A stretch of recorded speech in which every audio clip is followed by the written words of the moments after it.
Sergeant. Cut it. Yes, sir. You're going to be fighting one of these days. That's why you're in training now. You're going to be fighting against men who have good equipment, too, who also intend to win. Your best guarantee to get the other fellow before he gets you depends upon your ability to handle your equipment, your ability to get your guns into action fast, and to aim and fire them accurately. Now, this is a good tank, one of the best in the world. It has a 75-millimeter gun with a machine gun mounted coaxially. It has an anti-aircraft gun. It has a bow machine gun. It has plenty of firepower, shock action, and armor protection. It's big, it's fast, and it's tough. But no tank, no matter how good, is better than the men inside. I'm going to show you how to use $70,000 worth of armament and metal that wouldn't be worth 70 cents without you. I've got a demonstration crew here to help me. There are 5 men in the M4 tank crew. The driver, of course, drives the tank. The bow gunner handles the bow machine gun. He's sometimes called BOG, short for bow gunner. The loader loads both the 75 and the coaxial. He also operates the radio. The gunner aims and fires the 75 and the coaxial. And the tank commander runs the show and handles the anti-aircraft gun. Each man in a trained crew knows all 5 jobs, and knows them well. He's got to.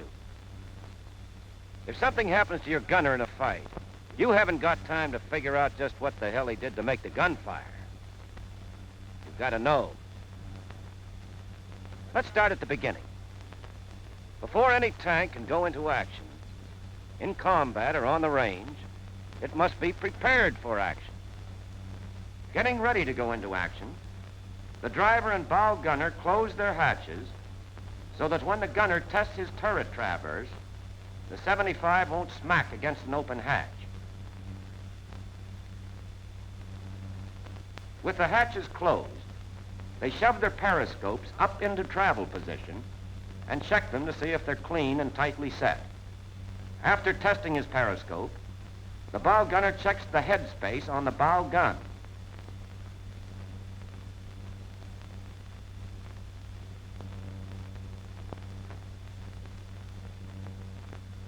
When he's sure everything's okay, he half loads the gun. The men in the hall are ready. Now the gunner. First of all, he's got to be certain the hatches are closed. Hatches. All clear. And there's enough oil in the power traverse system. The oil level in the gauge should be even with the 2 top screws.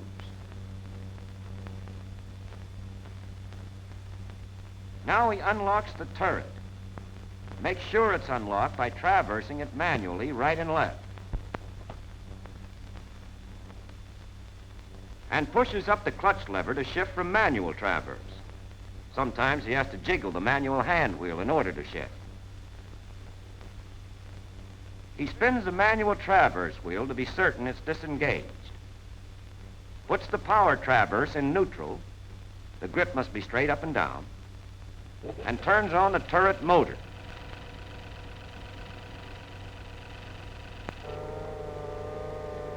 He checks it by traversing back and forth.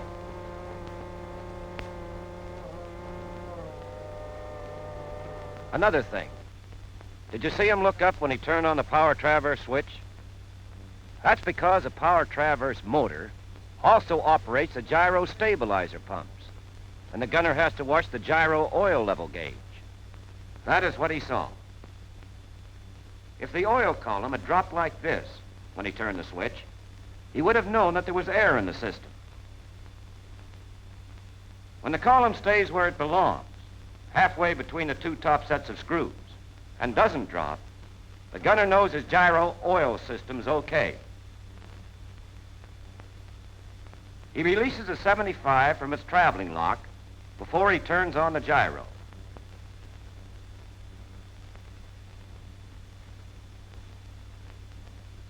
He makes sure his gyro control unit is vertical,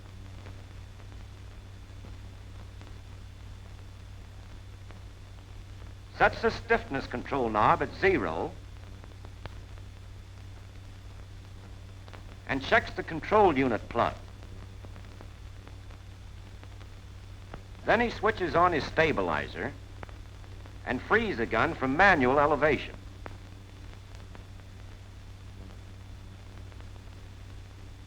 And now he adjusts his stabilizer to his gun.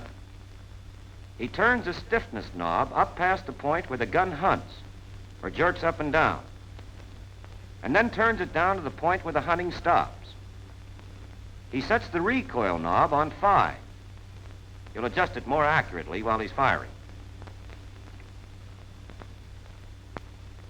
Having shifted to power traverse and gyro control, he makes sure his gun elevates and depresses properly. Then, unless he expects to fire from a moving position, he turns off his gyro.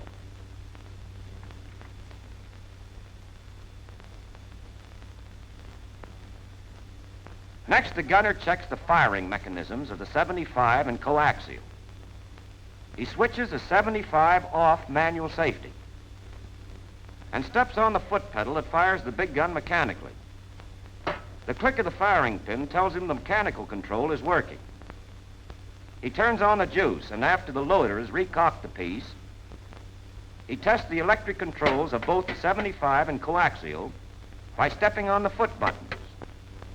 He turns the switch off until he's ready to fire. Finally, he pushes his sight up to travel position and makes sure it's clean and tight.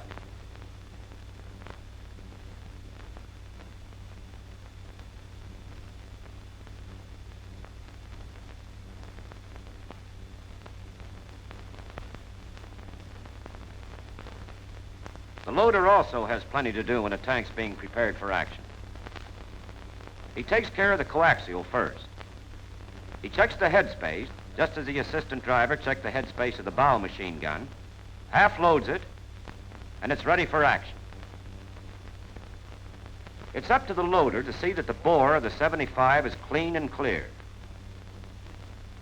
He opens the breech, flips the handle back to its original position, and looks through the barrel.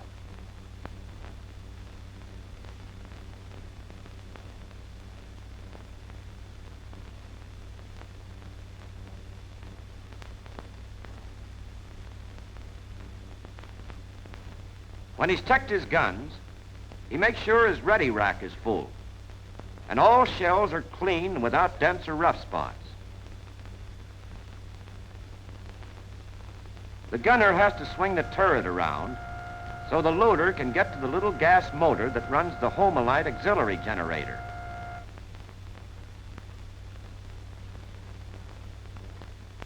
He opens the gas line valve, pushes the choke to the right, and presses the starter button. When the engine starts, he pushes the choke to the left again.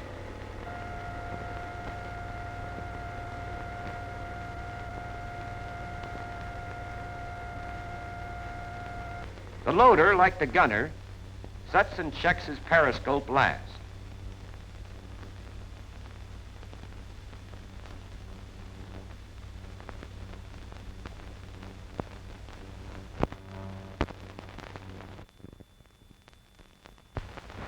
Those are the things a tank crew does to get ready to fire.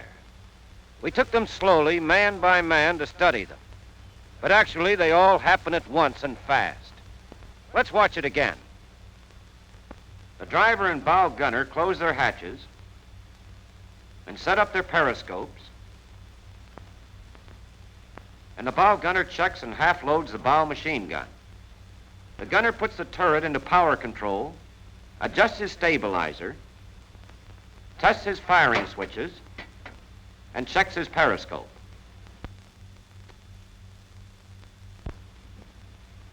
The loader loads the coaxial, checks the bore of the 75, inspects the ammunition, turns on the Homelite, and finally raises his periscope to travel position. Every one of those preparatory steps is absolutely necessary. When you go into combat, you've got to know your guns will work, your ammunition is clean and undented, and your turret will traverse when you need to traverse. You can be sure of your tank only if you check everything thoroughly while you've got time. There's one other thing to do before you're ready to fire. Your 75 and its sight work together. They're both mounted in the turret, and they traverse when the turret traverses. They're connected by a linkage arm, and the sight moves up and down when the gun moves up and down. You aim the gun by traversing and elevating or depressing it until you pick up your target in your sight.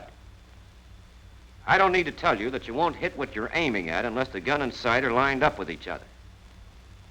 But travel vibration and gun recoil may jar the sight out of alignment.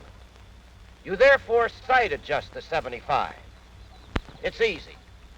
You simply line up both sight and gun on some distinctive object at least 1,000 yards away. The farther away, the better. Any prominent landmark will do. Church steeple, telephone pole, or a silo. If you're sight adjusting at night, use a star if you can. Best bet around here seems to be a tree. Sergeant. Yes, sir. See that large tree over there with the small ones grouped around it? Yes, sir. We'll use it.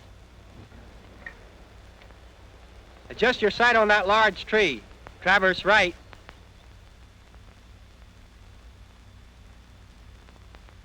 Crosshairs are fixed on the muzzle to help you sight adjust. Black thread is carried for this purpose, but string or even fine wire can be used if necessary. Right. There. Now up just a hair.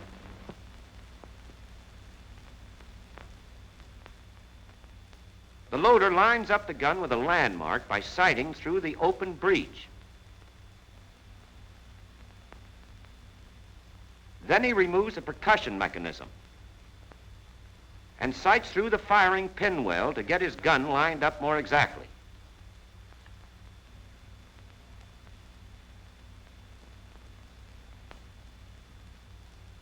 The loader and gunner continue moving the gun until the intersection of the crosshairs rests exactly on the top of the landmark, the tip of the tree in this instance. With the gun in perfect alignment, the gunner lines up the sight by turning the sight adjustment knobs. He uses the zero dot of his reticle as the center point.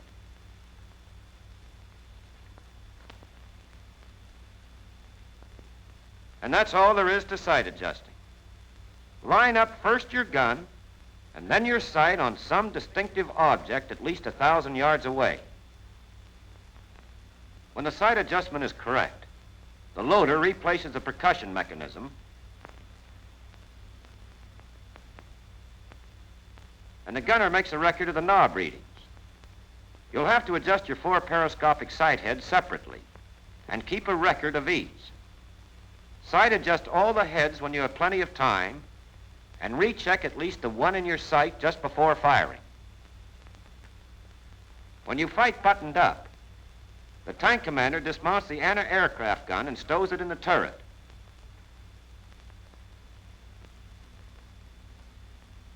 And now we're ready for action, with our tank tight as a drum, the sight in 75 in alignment, and all preparatory steps completed.